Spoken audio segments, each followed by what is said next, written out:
Hello friends, welcome to our channel math के sir.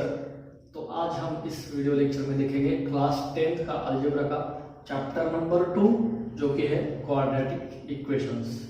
ठीक है, तो सबसे पहले हमें पता है हमने लास्ट क्लास में क्लास 9th में सीखा था पॉलिनोमियल्स, तो उसके ही थोड़ा आगे जाके हम सीखेंगे क्वाड्रेटिक इक्वेशंस। तो पॉलिनोमियल्स में हमने देखा था कि अगर पॉलिनोमियल्स की डिग्री अगर 1 होगी तो उसको क्या कहते हैं हम। सपोज डिग्री क्या है, 1 है ना। डिग्री अगर 1 होगी तो उसको क्या कहते हैं हम, तो लीनियर पॉलिनोमियल है ना। इसको क्या कहेंगे, लीनियर पॉलिनोमियल। सेम अगर डिग्री 2 होगी है ना। अब डिग्री मतलब क्या है ये तो पता है अब हमें। डिग्री मतलब क्या होता है, तो हाईएस्ट पावर ऑफ वेरिएबल है ना। डिग्री मतलब क्या होता है, हाईएस्ट पावर। किसका हाईएस्ट पावर होता है, तो वेरिएबल का हाईएस्ट पावर। हाँ, तो डिग्री 2 होगी तो उसको क्या कहते हैं हम, क्वाड्रेटिक पॉलिनोमियल है ना। इसको क्या कह सकते हैं, क्वाड्रेटिक पॉलिनोमियल। ठीक है, मतलब क्या, अगर डिग्री 1 हो तो लीनियर पॉलिनोमियल एंड डिग्री 2 हो तो क्वाड्रेटिक पॉलिनोमियल। सपोज हमारे पास एग्जांपल है x+5 है ना। इसकी डिग्री क्या है, 1 है, मतलब ये क्या हुआ, लीनियर पॉलिनोमियल। अगर हमारे पास और एक इक्वेशन है x² + 3x is equal to, नहीं तो इसमें x² + 3x, ये क्या हुआ, तो ये हमारा क्वाड्रेटिक पॉलिनोमियल हुआ। मतलब क्या, अगर डिग्री 1 है तो लीनियर, 2 है तो क्वाड्रेटिक। ठीक है, मतलब हमारी चैप्टर का नाम क्या है अभी, क्वाड्रेटिक इक्वेशंस। तो इक्वेशंस मतलब क्या होगा, इक्वेशंस मतलब क्या होता है कि LHS, इसके 3 टाइप होते हैं इक्वेशंस के। मतलब क्या होगा, LHS is equal to RHS। ठीक है, ये फर्स्ट है। नहीं तो क्या होगा, LHS is equal to 0 and third one क्या होगा, 0 इज इक्वल टू RHS। मतलब सेम ही है, लेकिन क्या होना चाहिए, 2 बाजू होनी चाहिए कौन से भी इक्वेशन जब जब हम कहेंगे तो उसका मतलब क्या होगा, either LHS is equal to 0 होगा, नहीं तो दोनों बाजू में कोई तो भी कांस्टेंट वेरिएबल कौन सा भी टर्म होना चाहिए, नहीं तो 0 राइट साइड में लेफ्ट साइड में, वन एंड द सेम है ना।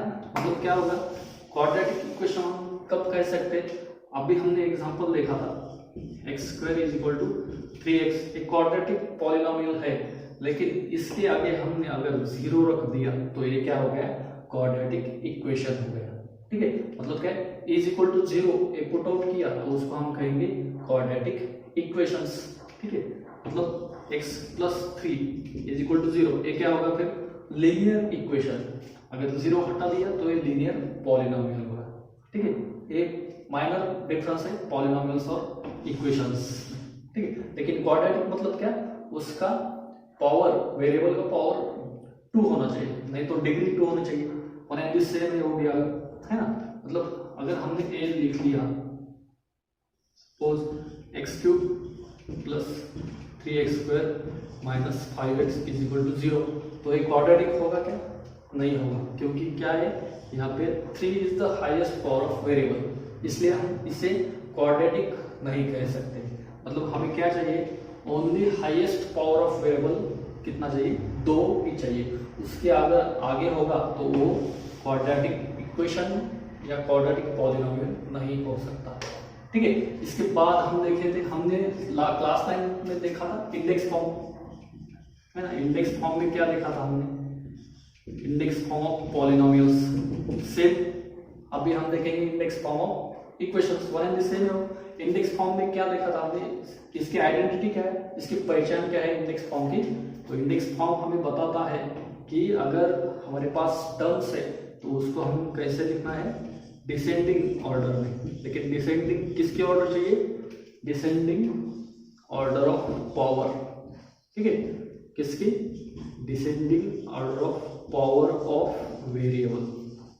ठीक है, मतलब डिसेंडिंग ऑर्डर में लिखना है, किसके डिसेंडिंग ऑर्डर में, पावर ऑफ वेरिएबल।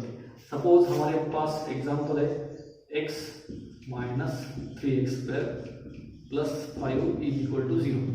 अब ये इंडेक्स फॉर्म में है क्या, नहीं है, क्योंकि क्या, हमें डिसेंडिंग ऑर्डर ऑफ पावर लिखना है। तो पावर की डिसेंडिंग मतलब असेंडिंग डिसेंडिंग पता है, अगर 1 2 3 होगा तो ये क्या हो गया असेंडिंग, और 3 2 1 हुआ तो ये क्या हुआ डिसेंडिंग। तो हमें क्या करना है, बड़े से छोटे तक जाना है। कहाँ पे, पावर पे। मतलब अभी पावर कौन सी बड़ी है, इसका कुछ नहीं मतलब 1 है, इसका कुछ नहीं मतलब इस, ये फिर से लिख के लेता हूँ मैं, 1 माइनस 3x² प्लस 5x⁻0। कुछ भी नहीं था इसलिए हमने क्या लिखा था x⁻0, ये समझने के लिए है आपके लिए, वरना ये नहीं लिखा तो भी चलेगा। मतलब क्या होगा, ये डिसेंडिंग पावर लिखना है। अभी हम कैसे लिखेंगे, माइनस 3x², उसके बाद क्या है प्लस x⁻1, उसके बाद क्या है 5x⁻0 इज इक्वल टू 0। ये क्या हुआ, index form of quadratic polynomial और क्वाड्रेटिक इक्वेशंस। ठीक है, ये हमने 9th क्लास में पढ़ा था, एक रिवीजन करके हमने लिया था अभी। ठीक है, मतलब हमने अभी देखा इंडेक्स फॉर्म भी देखा उसका, इसके पहले हमने क्वाड्रेटिक इक्वेशन भी देखा। अब हम क्या देखेंगे, जनरल फॉर्म देखेंगे क्वाड्रेटिक इक्वेशन का, जनरल फॉर्म। तो जनरल फॉर्म क्या है हमारे पास, तो जनरल फॉर्म वही है हमने जो पॉलिनोमियल्स में देखा था, लेकिन यहाँ पे थोड़ी कंडीशन चेंज होगी। तो जनरल फॉर्म क्या है हमारे पास, ax² plus bx plus c is equal to 0। ये क्या हुआ जनरल फॉर्म, लेकिन यहाँ पे कंडीशन क्या है, a, b, c are the real numbers होने चाहिए and a is not equal to 0, a भी होना चाहिए। मतलब a की वैल्यू क्या होनी चाहिए, 0 छोड़ के बाकी कुछ भी हो तो भी चलेगा, whereas b and c 0 होगी तो भी चलेगा। सपोज हमारे पास x² इज इक्वल टू 0 है, तो ये क्वाड्रेटिक इक्वेशन होगा या नहीं होगा, तो ये होगा। ठीक है, क्योंकि क्या है इसका इंडेक्स फॉर्म अगर लिखे हमने तो क्या होगा, x² प्लस 0x प्लस 0। ठीक है, तो ये क्या हुआ क्वाड्रेटिक इक्वेशन, मतलब x² is equal to 0 is the quadratic equation. ठीक है, हाँ तो आपके बुक में दिया है कि उसको क्या करना है, हमें जनरल फॉर्म में लिखना है, उसका कोएफिशिएंट भी लिखने हैं a b and c की। हमारे पास जनरल फॉर्म है ax² plus bx plus c is equal to 0, तो मतलब x का कोएफिशिएंट b होता है, x² का कोएफिशिएंट a होता है और कांस्टेंट टर्म c होगी। तो हमने अकॉर्डिंग टू ए इक्वेशन यहाँ पे लिख के लेना है। सबसे पहले ये जनरल फॉर्म में है या नहीं देखेंगे हम, x² माइनस 4, मतलब यहाँ पे क्या है bx टर्म मिसिंग है, तो हम उसको लिखेंगे कैसे, x² प्लस bx नहीं है करके हम क्या लिखेंगे 0x, कांस्टेंट है तो इज इक्वल टू 0। तो यहाँ पे a क्या होगा, कुछ भी नहीं मतलब क्या होता है 1 होता है, b क्या होगा 0 एंड c क्या हो गया -4।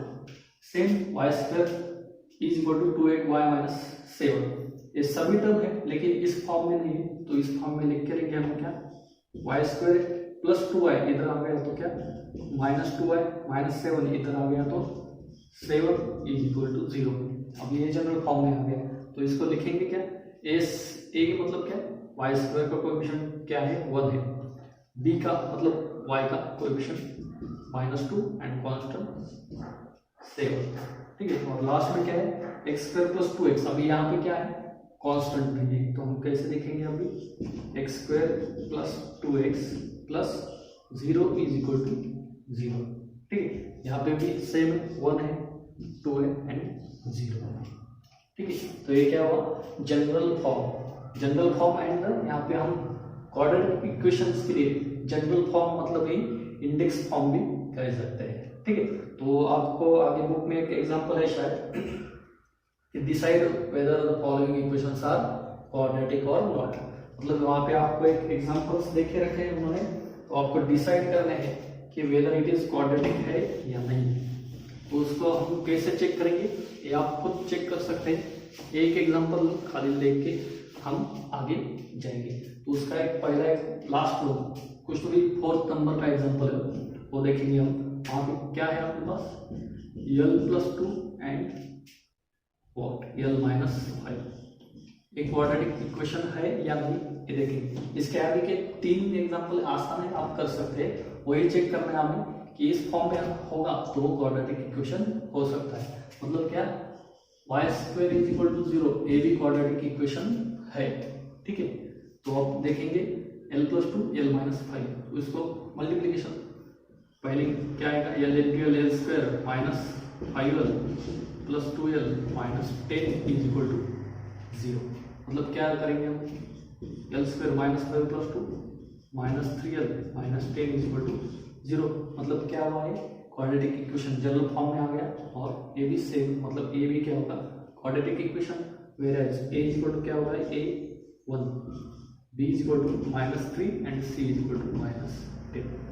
ठीक है, तो इसी तरह से हम आप बाकी के 3 एग्जाम्पल भी करके रखिएगा।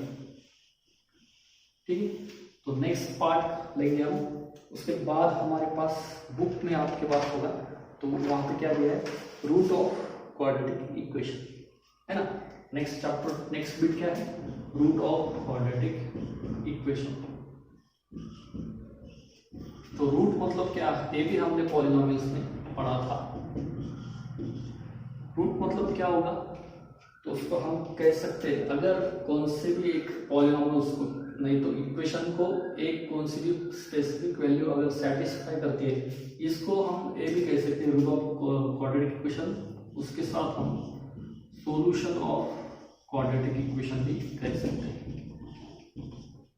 ठीक है, जो रूट होगा वही हमारा सॉल्यूशन भी होगा, मतलब वो वैल्यू वो इक्वेशन को क्या देगी, सॉल्यूशन देगी। ठीक, मतलब हमारे पास अगर एक एग्जांपल है, हमने एक स्टेटमेंट बनाया था क्या, अगर कौन से भी पॉलिनोमियल p ऑफ x होगी और उसको अगर p ऑफ a नहीं तो x is equal to a अगर सेटिस्फाई करता होगा, तो उसको क्या कह सकते हैं, मतलब p of a is equal to 0 अगर a होगा तो उसको क्या कहेंगे, अगर a ऐसा होगा तो x minus a is the solution. ये हमने 9th क्लास में पढ़ा था, तो उसके रिगार्डिंग हम इसकी भी स्टेटमेंट बनाएंगे और वो कैसे होगी वो देखते हैं। हाँ, तो roots of the quadratic equation और solution of the quadratic equation, मतलब अगर वैल्यू ऑफ पॉलिनोमियल है ना, value of polynomial is equal to 0, value of polynomial is equal to 0 होगी किसके लिए,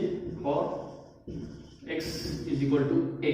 अगर x is equal to a put करने के बाद कौन से भी पॉलिनोमियल की वैल्यू 0 आ जाएगी, तो x minus a is the क्या कहते हैं हम उसको, फैक्टर, है ना।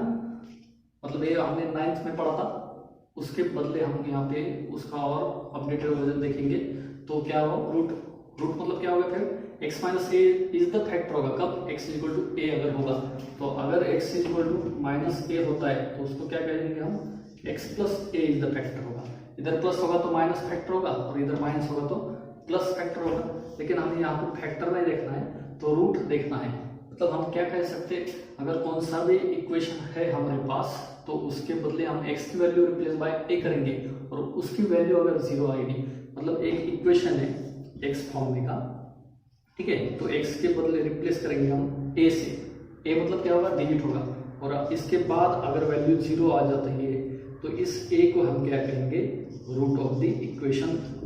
ठीक है, रूट नहीं तो सॉल्यूशन। मतलब क्या होगा, कौन से भी वैल्यू के बदले वो क्वाड्रेटिक इक्वेशन की अगर टर्म नहीं तो इक्वेशन वो खुद 0 आ जाएगा, तो उसको क्या कहेंगे हम, रूट। मतलब कौन से भी एक टर्म के वजह से अगर इक्वेशन की वैल्यू 0 आ जाएगी, तो उस टर्म को हम क्या कहेंगे, root of the equation, quadratic equation. ठीक है, अब है इसका हम एग्जांपल देंगे, तो आपको ज्यादा ही जल्दी समझ आएगा। ठीक है, आपके बुक में ही एग्जांपल है, तो हम चेक करेंगे वेदर इट इज रूट और नॉट। आपके बुक में क्या दिया है उन्होंने कि check whether x is equal to -6 is the root of the equation of, क्या है, x square plus 5x minus 6 is equal to 0। A equation है और इसकी वैल्यू दी हुई है, क्या हो, x इज इक्वल टू -6। तो हमें क्या चेक करना है, ए इक्वेशन का रूट है या सॉल्यूशन है या नहीं। तो हम कैसे चेक करेंगे, अगर ए वैल्यू इस इक्वेशन में पुट की, अगर उसका आंसर 0 आ गया, तो ऑब्वियसली क्या होगा, रूट और सॉल्यूशन। ठीक है, तो x is equal to -6 put करके देखेंगे हम, -6 square plus 5 into -6 is equal to 0, therefore. ठीक है, उसके बाद क्या, -6 का square 36 minus plus into minus minus 30 minus 6 is equal to 0. Therefore 36 minus 30, 6 minus 6 is equal to 0. मतलब 6 minus 6 क्या आएगा 0. मतलब 0 is equal to 0, मतलब इसकी वैल्यू 0 आ गई. मतलब a क्या होगा root of that quadratic equation, है ना. और उसके बदले आप और एक देखा है उन्होंने क्या दिया है कि वही इक्वेशन होगा तो चेक कीजिएगा x equal to a root है या नहीं. तो सेम प्रोसेस है. क्या करेंगे हम 2 square 10 5 into 2 minus 6 is equal to 0. 2 square 4 plus 10 minus 6 is equal to 0. 10 minus 6 4 plus 4 8 is equal to 0. मतलब ये 0 आ गया क्या नहीं. मतलब ये क्या होगा it is not a root of quadratic equation, neither it is a solution of quadratic equation. ठीक है. मतलब समझ आ गया आपको. अगर कौन से भी इक्वेशन की वैल्यू कौन से भी डिजिट से या कौन से भी वैल्यू से पुट करने के बाद 0 आएगी तो वो क्या होगा रूट ऑफ द इक्वेशन. उसके बाद आपके बुक में एक एग्जांपल दिया है वो एक चेक करेंगे और बाकी आप खुद कीजिएगा. ठीक है. वही क्वेश्चन है check whether the given value is the root of the equation और नॉट. तो वो क्या वैल्यू है x is equal to I guess 3/2 है और उसको क्या करना है कौन से इक्वेशन में पुट आउट करना है 2x स्क्वायर माइनस क्या दिया है 7x what plus 6 is equal to 0. इस इक्वेशन की ए वैल्यू रूट है या नहीं ये हमें चेक करना है. तो चलिए चेक करेंगे. 2 into x square means what 3/2 square minus 7 into 3/2 plus 6 is equal to 0. अब a 2 कैंसिल नहीं होगा क्योंकि यहाँ पे स्क्वायर है. तो पहले हम स्क्वायर करके लेंगे 3 स्क्वायर 9 2 स्क्वायर 4 माइनस 7 3 जा 21/2 प्लस 6 इक्वल टू 0. अभी 2 2 जा 4 मतलब 9/2 minus 21/2 plus 6 equal to 0. Denominator same है मतलब क्या न्यूमरेटर की सब्ट्रैक्शन.